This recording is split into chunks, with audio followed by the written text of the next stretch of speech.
Dear Airsoft and Gelsoft sports enthusiasts, my name is Laurențiu Zanfirescu. I am the chair of Western Australia Airsoft and Gelball Club, and this is the video log for the month of June 2021. I used to provide a newsletter to the paying members of the club. However, we will be moving to this video log format from now on.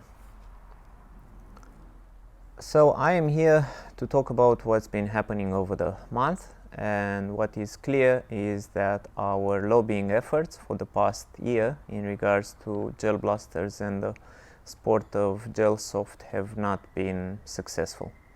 And that is because gel blasters have just been banned as a prohibited weapon under the Weapons Act. The way we got here is essentially twofold. One is that Labour holds majority in both houses of parliament, therefore they can make whatever laws they want and there's nobody that can stop them. If this was to happen under the previous government, we had the support of the Labour, of the Liberals, the Nationals, and the minor parties in the upper house, and such a change to the regulations could have been stopped. A motion of disallowance could have been put forward and the votes would have been in majority and it would not pass. The other reason which brought us here is that for the past 2 years WA Police has not taken any preventative public education measures to inform the general public and the community in regards to the legal penalties applicable to the misuse of gel blasters. The club has done this with the My Blaster My Responsibility Safety campaign, and we've taken this approach because we've seen that WA Police was not doing anything. Furthermore, in March this year, we went to WA Police and asked for their help and support for our campaign in order to distribute it further and make it known to more people, include vendors and so forth. Unfortunately, we were refused. WA Police did not want to support us on this endeavor. Looking back, and as hindsight is perfect 2020 vision, we could have done more over this past year. We could have done a lot more in terms of lobbying efforts.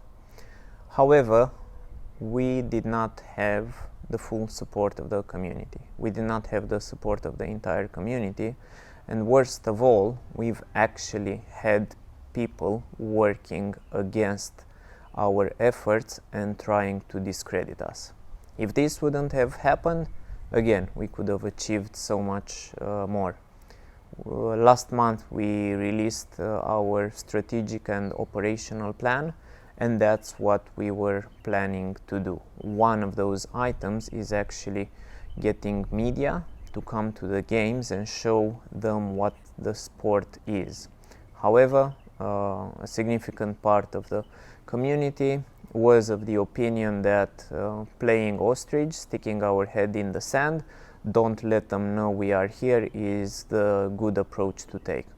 I believe you all agree now that that was not the smart move to take, because then the politicians only focused on the needs of WA Police, which is incidents, and they took this decision very lightly and without any form of consultation, because from their point of view there wasn't really a community to consult with because we did not show we exist.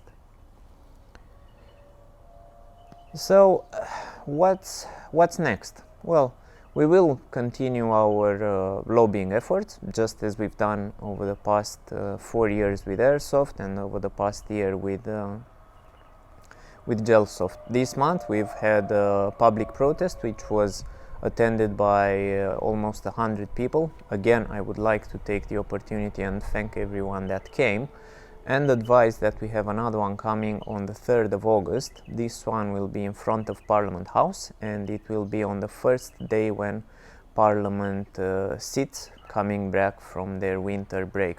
I urge as many of you to come and take leave, if necessary, from work on that day.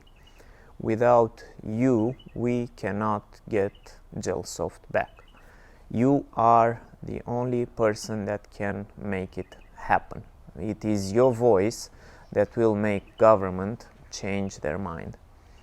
And in saying this change of mind, I remind you again, and this was what the Minister for Police told us, there will be an amendment to the Firearms Act where we will be invited to make a submission.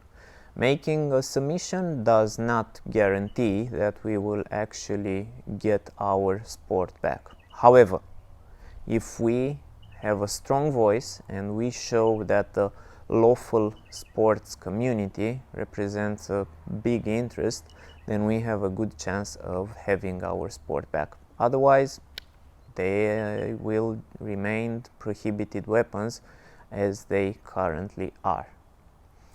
So for this, we have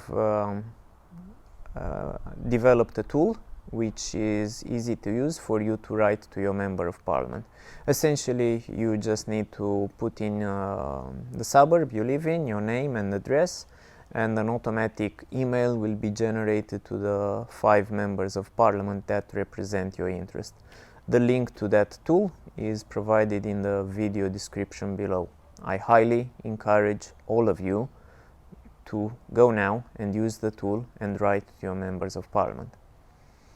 There is also a petition developed by a member of our community, which is available on our website. Please download it, print it, sign it, get as many people to sign it as you can, and then post it back to the recipient.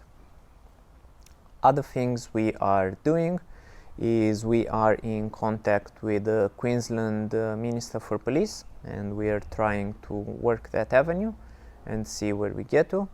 And then there is also the possibility of a court case ran by Peter Clark, to which we will provide details soon if that opportunity eventuates.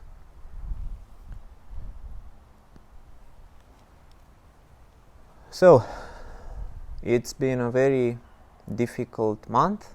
For me personally, I miss my friends, I miss the great times and the great moments we've had.